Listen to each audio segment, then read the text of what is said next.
तुम्हाला माहिती आहे का, भारतात आजपर्यंत 1,00,000 किलोमीटरपेक्षा जास्त रस्ते हे प्लास्टिक मिसळून तयार झालेत.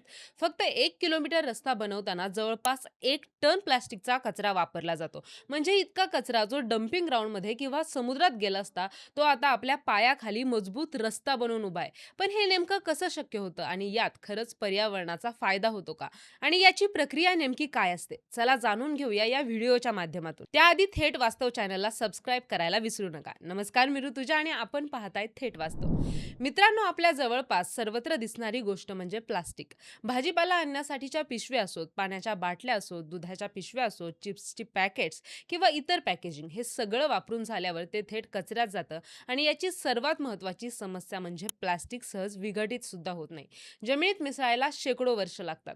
परंतु यावर एक तगडा उपाय शोधला गेलाय. हे प्लास्टिक आता रस्ते बनवण्यासाठी वापरता येतं. हो, आणि ही केवळ कल्पना नाही, तर भारतात अनेक ठिकाणी प्रत्यक्षात प्लास्टिक पासून रस्ते बनवले जात आहेत. ही कल्पना पहिल्यांदा 2001 साली तमिळनाडूमधील रसायनशास्त्राचे प्राध्यापक डॉक्टर राजगोपालन वासुदेवन यांनी मांडली. त्यांनी एक प्रयोग करून दाखवला. या प्रयोगात वापरलेलं प्लास्टिक बारीक तुकड्यांमध्ये कापून गरम डांबरात मिसळलं आणि त्यापासून रस्ता तयार केला. त्याचे परिणाम आश्चर्यकारक होते. या प्रयोगातून निर्माण झालेले रस्ते अधिक मजबूत झाले, पावसात त्यांना कमी तडे गेले आणि सर्वात महत्त्वाचं म्हणजे कचऱ्याचाही योग्य उपयोग झाला. आता आपण प्लास्टिक पासून रस्ता कसा बनतो हे पाहूयात. या प्रक्रियेतील पहिला टप्पा म्हणजे प्लास्टिक गोळा करणं. मात्र यात सगळ्या प्रकारचं प्लास्टिक चालत नाही.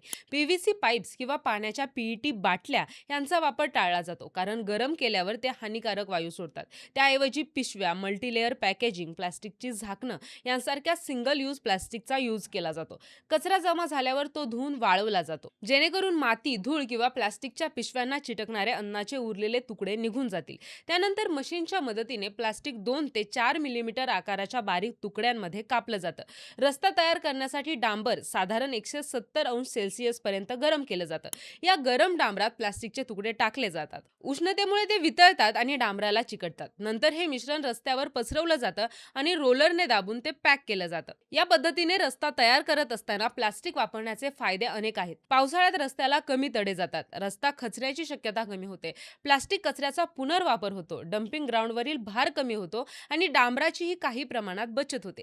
सर्वात महत्त्वाचं म्हणजे प्लास्टिक जाळून नष्ट केल्यानं होणारं प्रदूषणही टाळलं जातं. आज देशभरात हजारो किलोमीटर प्लास्टिकचे रस्ते आहेत. चेन्नईत 2002 पासून 1000 किलोमीटरपेक्षा जास्त प्लास्टिकचे रस्ते बांधण्यात आले आहेत. पुण्यातही काही मुख्य रस्त्यांवर हा प्रयोग यशस्वी झाला आहे. तर नागपूर मुंबई समृद्ध महामार्गाच्या काही भागांमध्ये सुद्धा प्लास्टिक वापरलं गेलं आहे. नक्कीच रस्ते बनवताना प्लास्टिक वापरण्यावर काही मर्यादा आहेत, कारण चुकीचं प्लास्टिक वापरल्यावर विषारी वायू तयार होऊ शकतो. तसेच प्लास्टिकचं योग्य प्रमाण न पाळल्यास रस्त्याची गुणवत्ता देखील कमी होऊ शकते. पण योग्य टेक्नॉलॉजी आणि योग्य प्रोसेस वापरली तर प्लास्टिक पासून रस्ते ही खरंच कचऱ्याचं सोनं करण्याची संकल्पना आहे. आपण दररोज वापरतो ते प्लास्टिक बहुतेक वेळा कचऱ्यात जातं, मग ते डम्पिंग ग्राउंडमध्ये, नदीत किंवा समुद्रात मिसळून पर्यावरणाचा नाश करतं. पण हेच प्लास्टिक जर योग्य पद्धतीने वापरलं तर तो आपल्या पायाखालचा मजबूत आणि टिकाऊ रस्ता बनू शकतो. प्रश्न एवढाच आहे, आपण हा बदल घडवण्यासाठी स्वतःहून पावलं उचलणार आहोत का, की अजूनही प्लास्टिक फेकून त्याचं प्रदूषण वाढवत राहणार आहोत? जर आपल्या शहरातल्या प्रत्येक रस्त्यावर हा प्रयोग झाला तर कदाचित भारत प्लास्टिक कचऱ्याच्या संकटातून बाहेर पडू शकेल. तुम्हाला काय वाटतं हे कमेंट बॉक्समध्ये नक्की सांगा आणि व्हिडिओ आवडल्यास व्हिडिओला लाईक करा, शेअर करा आणि सबस्क्राईब करायला अजिबात विसरू नका.